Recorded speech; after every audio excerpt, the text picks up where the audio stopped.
Welcome back to Aegis Armors. In this video, we're looking at two Land Rover vehicles that have matte paint finishes. They can be ceramic coated to enhance the appearance of the matte paint and protect it as well. Aegis Armor specializes in expertly applying ceramic coatings to Land Rovers and any other vehicles with matte paint finishes, providing both aesthetic enhancement and formidable protection. Our process begins with a meticulous cleaning and preparation of the vehicle's matte surface to ensure optimal adhesion of the ceramic coating. Unlike traditional glossy finishes, matte paint requires special attention to maintain its unique look without altering its appearance.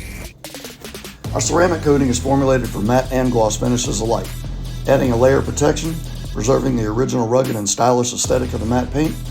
This protective layer shields the vehicle from UV rays, chemical stains, and water spots, while also making it much easier to clean. Dirt and grime can be washed away with much less effort, reducing the risk of scratches during regular maintenance.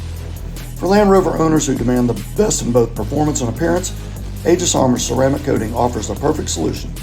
It not only enhances the vehicle's durability and resistance to the elements, but also ensures the distinctive matte finish remains pristine in all driving conditions. Choose Aegis Armor for superior protective treatment that meets the high standards of the Land Rover enthusiast.